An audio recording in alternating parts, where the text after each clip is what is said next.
Afternoon, everybody, and welcome to our latest series of webinars as we head to the finish line of the 2024 elections. For those of you who do not know me, I am Matt Brooks. I'm the CEO of the Republican Jewish Coalition, and we're joined today by our national chairman, Senator Norm Coleman, as well as two special guests, and I would say sort of non-traditional for the kind of conversations we have, but I think vitally important as we head into the home stretch of this election. We have two Democrats joining us today. Mark Penn, who has been historically one of the leading pollsters in the Democratic Party. He has helmed and orchestrated the Bill Clinton for president, Hillary Clinton, and countless other Democratic presidential candidates, gubernatorial candidates, Senate candidates, congressional candidates, et cetera, et cetera, et cetera, and is one of the most highly respected pollsters on the Democratic side, and former Democratic Congressman Peter Deutsch, who has, as we jokingly say, in this election, having never endorsed a Republican in the past, has come over to the dark side and endorsed Donald Trump for president, despite his longstanding engagement with the Democratic Party and his unimpeachable Democratic bona fides.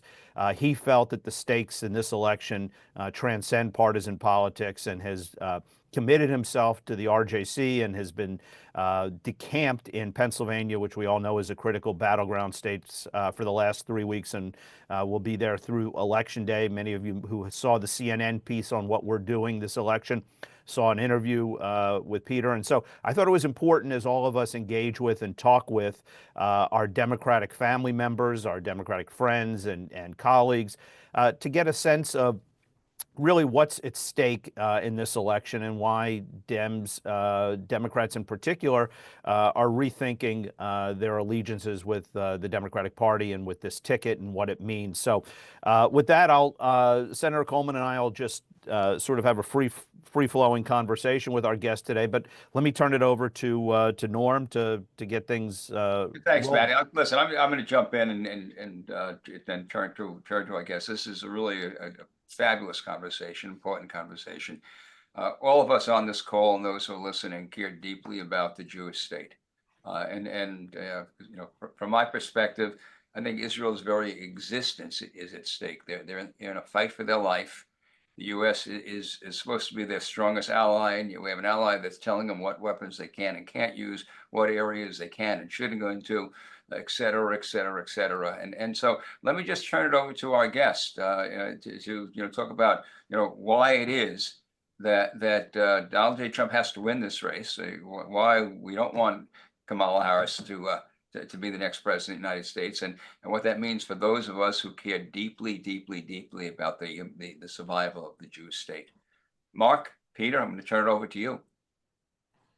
Well, I think, let me just kind of give you an overview. And I guess I'm here as what I would call an honest broker, as a pollster, refraining from endorsing either candidate so that hopefully people will listen to the polls. But I've been shocked pretty much at the polling that is done by the conventional polls, at the strength of support there is for Israel versus Hamas, at the lack of polling. I mean, I run a monthly poll called the Harvard Caps Harris poll.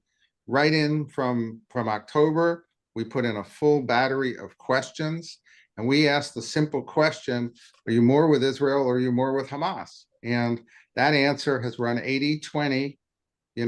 All the way through. The fact that it's even 20 is somewhat surprising to me, right? It was 84-16 on October 23rd, then it leveled out pretty much at 80-20.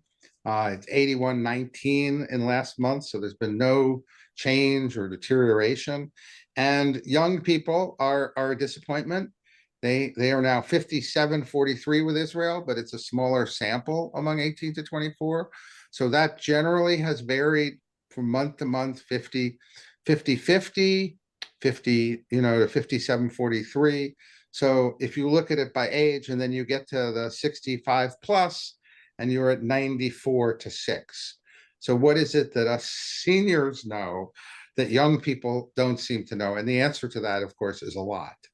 And when I have looked under the numbers before, I find that half of those young Hamas supporters are completely misinformed.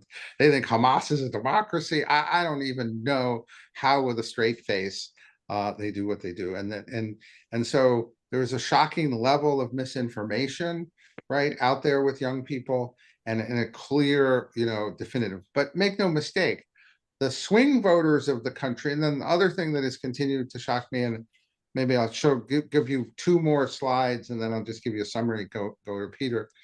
I think if you've got another slide, all this talk about a ceasefire. So I also ran all these questions about ceasefire, and if I were to ask people, do you want a ceasefire? 70% would say yes, but that's a silly question. What does a ceasefire mean? If I say, do I favor an unconditional ceasefire that would leave everyone in place, or a ceasefire that should happen only after the release of all hostages and Hamas is removed from power, 68% say only after Hamas is removed from power and only after the hostages are released. That's what people mean by a ceasefire. They don't mean what the left means by a ceasefire, which is leave Hamas in place. And if you don't ask the questions correctly and in enough detail, and this has remained constant, opinion on this is really, in the last 6 months, not changed at all. And again, even among young people, though, it was 44, 56. And again, 45, you look at it under the 34 group, there is a serious generational issue with information, about Israel. And next, I think we've got one more slide that's worth doing. And then I asked about the recent strikes on Hezbollah leadership. 48, and in this one we had a don't know.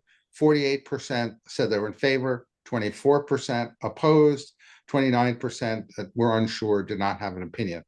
Remember that unlike you and I, who follow things, hour by hour, minute by minute, of what's going on in Israel, most voters are not as concerned. When I ask voters what they're voting on, they say inflation, immigration, crime, then they'll come in guns, abortion, things like that. And voting on Israel is only 2 or 3% in terms of that. And right now, Donald Trump, you can take down the slides, but if I ask the question, who's going to do a better job, Donald Trump or Kamala Harris, in resolving the Ukraine or resolving Israel, enormous, almost 20 points in favor of Donald Trump on that question. Let me jump in before I turn to you, Peter, because you're looking at the data, voters only support Israel and Hamas, but this is an election time. And at the Democrat convention, until Harris spoke, not a single spokesperson, including Schumer, even mentioned the word Israel. You cannot, at a Democratic-based audience, say, I stand with Israel and expect any kind of positive response. And when it comes to talking about ceasefire, what we'll get from Harris is, yeah, terrible things happened on October 7th. We need a ceasefire. We shouldn't go into Rafah. We need a ceasefire. We shouldn't. And so, Peter, I'll just turn to you. Talk about the difference in approach and response from a party, from the party perspective. Elections have consequences. What's the consequence? Well, again, I think we're at a Obama, Biden, Harris perspective in terms of peace and security in the world. And that's why I'm supporting Donald Trump, because the most important job that the President of the United States does is to achieve and maintain peace in the world. Under President Trump, as we all know, we had peace and prosperity for 4 years, no wars. And then, we have now wars, death, and destruction in the 4 years of the Harris-Biden administration. And what will we expect in the future? I mean, before the webinar started, I've now spoken, multiple times, probably, literally hundreds of people, and I've sort of dummied down my argument to make it really short. She's giving money to people that want to kill my family. What else do you want to talk about? You want to talk about Donald Trump, some of his statements? You want to talk about abortion? You could talk about all those things. She's giving money to people that want to kill my family, for real. May?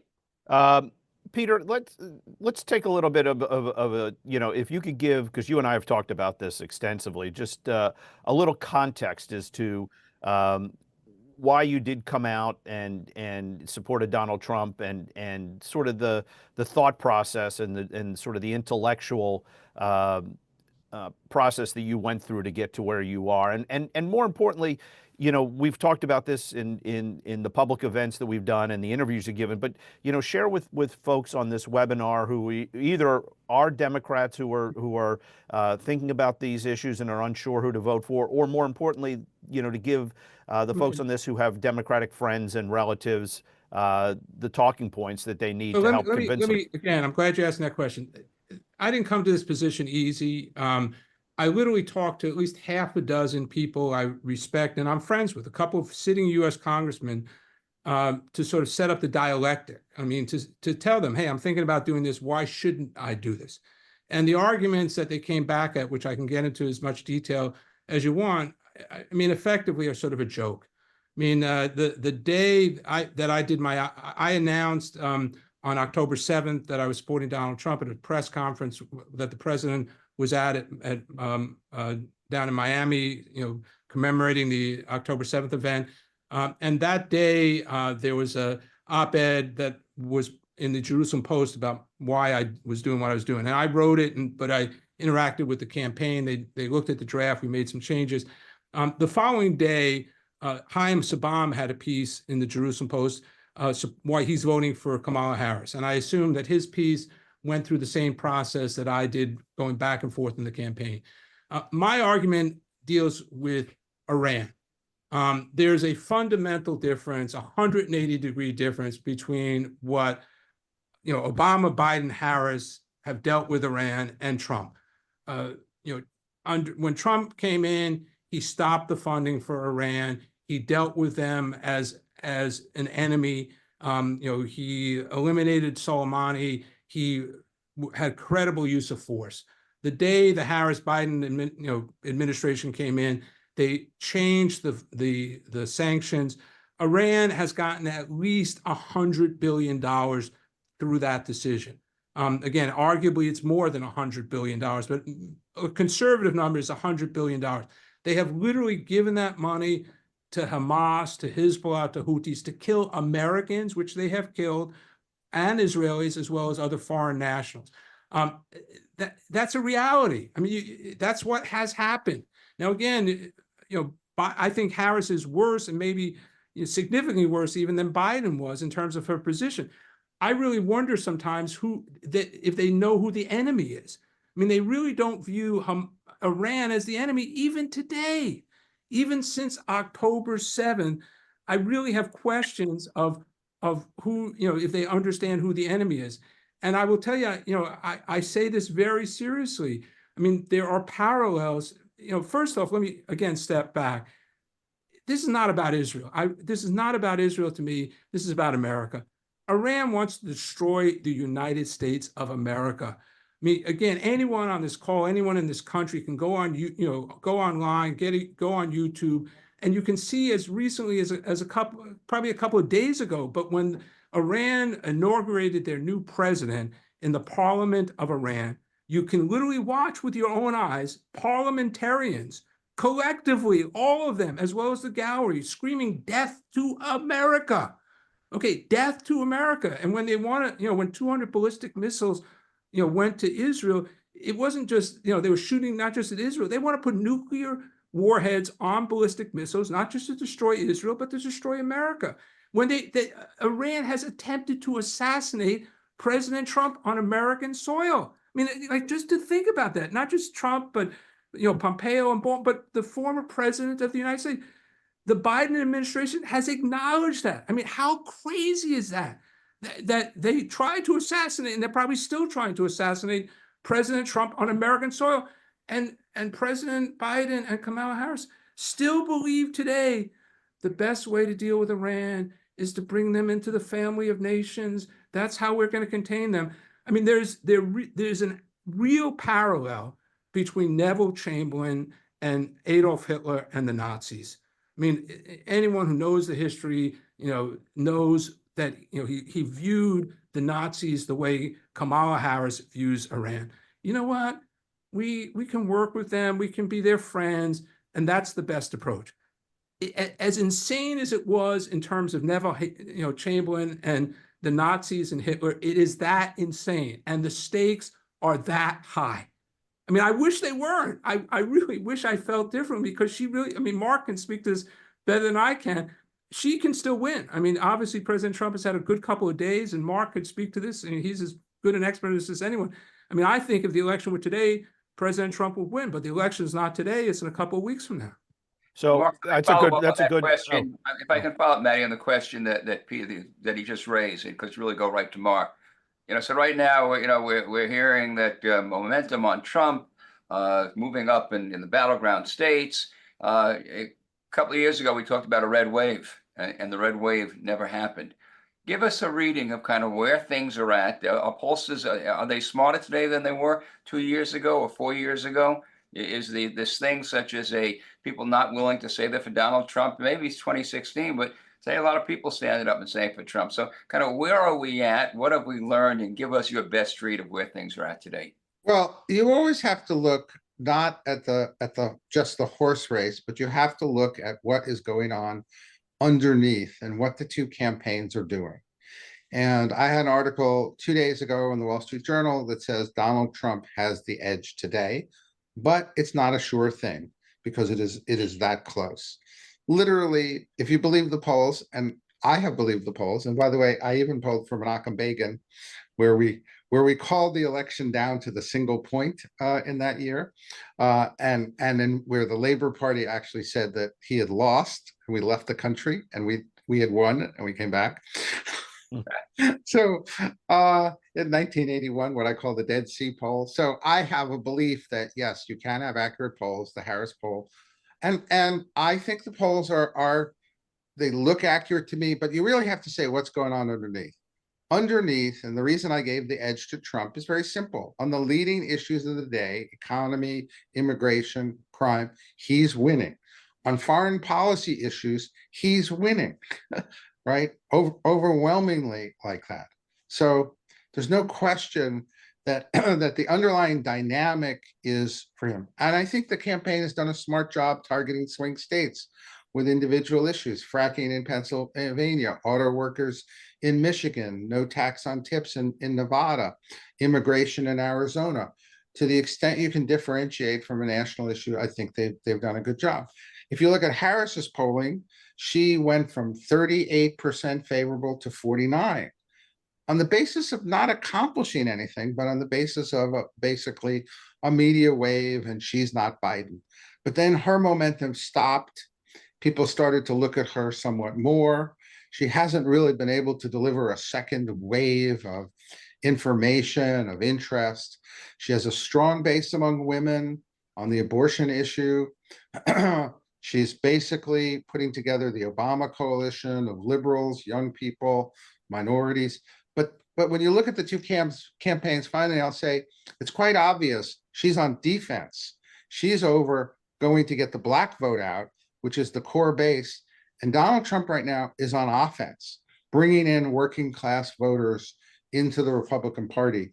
And generally, that tells you a lot about how people expect the campaign to come out. Can I take a step back for a second? I think that's I think that's absolutely accurate. And I still believe that while we have the momentum and trajectory is important, this is still by and large a jump ball election in 13 days. Sounds like a short time, but as we all know, is an eternity in politics. And I don't think we're going to feel good about this one way or another till the very end. But I want to pick up on something that Peter said, and it's something that, as I travel around the country and speak at audiences, and people who are like Peter, who are Democrats or former Democrats who are voting Republican, say to me, at almost every event, they come up and say, I haven't left the Democratic Party has left me. And Mark, I'd sort of like your take, because this is not the Democratic Party of Bill Clinton, who you worked for. This is not the Democratic Party of Joe Lieberman, who you worked for, or any of the greats before that. It's a very different party than our parents and our grandparents. Where do you see the Democratic Party heading as it relates to the Jewish community, as it relates to anti-Semitism, it relates to the rise of the squad and the grassroots going forward in the next 2, 4, 6, 8, 10 years from now? Do you see it ever coming back, or is it continuing to head in that direction? Well, if Bill or Hillary Clinton were running, Peter would not be here today. Yeah. Right? I think Peter's concerns really started with the approach that Obama took to Iran, and that were then furthered by the Biden-Harris administration. And Harris has shown no inclination to change that policy on Iran. You have let me just mention, I think worse, Mark. I think there's evidence, there's objective evidence that it's worse. I mean, once you start doing a dive into the details, I mean, it is, this is an inside baseball kind of thing. And until I got into it, because I'm out of the business for a while, I didn't even know about this guy Goodman. All right. And for people who are inside baseball, he's very relevant. So I've spent a lot of time, reading his stuff. And for people who don't know who he is, they should know who he is. I mean, he is her #1 foreign policy person. I mean, literally, he is her appointee to the National Security Council. He is the person who's viewed by insiders as potentially the most likely person to become Secretary of State of the United States of America. This is a bad guy. This is as bad as it gets within the framework of the foreign policy establishment. This is a guy who opposed, the elimination of Soleimani, as Kamala Harris did as a U.S. Senator. There's a statement that she put in the record, that President Trump made a mistake killing Soleimani. But this guy makes excuses for terrorism, that, we got to understand the situation. That's, besides her videos, her responses as recently as a couple of days, it's almost like every day they do something to validate what I'm saying. I mean, it's almost like crazy. I mean, I'm not asking him to validate what I'm saying, but almost every day it occurs. I mean, the video that occurred a couple of days ago, there are other videos where people accuse Israel. I mean, there literally are other videos, you can get them on YouTube, prior to 2 days ago, where people accused Israel of genocide, of being, doing genocidal actions, and she's nodding her head and literally saying, yeah, that's, you're speaking truth. I mean, like, wow. I mean, and for anyone to have a different perspective, I think is almost crazy. I will sort of, jump in a little, Mark, and not from a polling perspective, but just from an analytical perspective, tell you that I think there was a reason why Barack Obama did not want her as the nominee. I mean, it was clear he did not want her as the nominee in terms of Axelrod speaking for him for, months before that. But literally, he wanted a convention, a mini convention. I mean, he worked to try to get a mini convention, and he was the last one to be drugged along to support her. And I think, again, I'm curious your perspective. You have more experience than I have, but everyone on this call has a lot of experience. My experience in politics is what Obama saw in her as a candidate is what I see in her, that the two most important criteria, I mean, one of which is authenticity. Literally, every time she opens her mouth, it validates her problem with inauthenticity. I mean, my God, human nature has a bullshit meter, and this person, like, when she opens her mouth, it explodes. I mean, the interview with the ABC interview, the Brett Baer interview, and I think, that's her biggest problem, and she keeps going into it. And the other issue, what she views as her biggest strength is, Donald Trump saying crazy things, okay? And people around Donald Trump saying crazy things about him. Well, if Donald Trump was a fascist, I think, first of all, I agree with you. The campaign, I think, is doing a fantastic job on the big picture issue and focusing things. But the Al Smith dinner, where Donald Trump is sitting next to Chuck Schumer and they're joking and they're putting their arms around each other, and Michael Bloomberg is right there in front of him and the Cardinal is there. If Donald Trump was Adolf Hitler, what is Chuck Schumer doing hanging out with him? I mean, you know what I'm saying? Like literally, I mean, there's this huge disconnect. Kamala Harris is saying, basically, Donald Trump is Adolf Hitler. That's really what she's saying. We can't vote for him because he's Adolf Hitler. Okay. Well, okay, if he really, if he was Adolf Hitler, would Chuck Schumer be sitting next to him, hanging out and telling jokes to each other and hugging each other, basically? Well, and to go to Peter, if that's their closing argument, that's a pretty desperate argument. But isn't that their closing argument? We're hearing it does appear to be the closing argument. And that is their closing argument. And it's a loser because people can see with their own eyes. Trump was president for 4 years. Okay. I mean, literally, there are people who believe it in sincerity. I mean, you know, I've mentioned it as sitting member of the United States Congress, when I was talking to them about, you know, endorsing Trump and, you know, telling me how terrible it was, he's going to end democracy. Okay. You know, and I asked them, you know, in a dialogue, what's the percentage chance you think democracy is going to end if Donald Trump is elected? So what do you think the percentage that they said to me was? No, what did they say? So, I'm asking what? Zero? No, they want me not to endorse them. 100. But they didn't say 100, they said 75. 75, yeah, it's totally. But again, okay, but again, I really wish, I sincerely wish that I could place a bet on that. I mean, if there was some market that there are double PhDs. Look, there are, and Norm's question was, where's the Democratic Party heading? And I would say nowhere good right now, right? Because the left has made an alliance with Iran, terrorism, a bizarre alliance here that is completely misplaced, and they are 100% committed to that alliance. And the more power they have in the Democratic Party, the the more troublesome it will be. And by showing you the polling data, what I'm showing is Americans and swing voters know exactly what they think, and though they're nowhere near where the left has been taking this issue. And so what'll happen to that party? Well, if you know, frankly, that you know, when I worked with Bill Clinton and the Democratic Party had reduced themselves to a single state, they found moderation. And actually the Clintons, after they had experience with trying to bring about a settlement, then realized that there could be no real settlement, that it didn't matter what Israel offered, that there was that nothing was going to be enough, and everything was not going to be enough. And so I think they took a fundamentally different attitude, which this administration, and I think where Peter's right, this is a highly risky proposition in the sense that the Obama-Biden policies seem unimpeded to give a birth to Iran, to try to solve things through effectively unconditional ceasefires.